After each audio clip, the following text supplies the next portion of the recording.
gaidīju veselu nedēļu. Lēju benzīnu, bet ielēju pat 30 eiro. Un skatos tagad, nekas nav mainījies. Bija doma, ka degviela paliks lētāk, un skatos, nē, nav.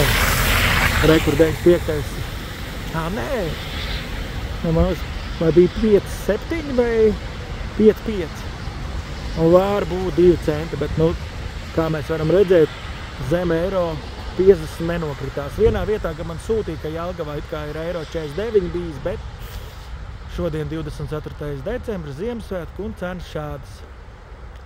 Gan 95. gan dīzels, eiro 5,7.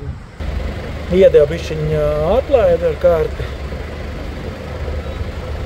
Bet tomēr nav zem eiro 50, eiro 5,7. Neko darīt.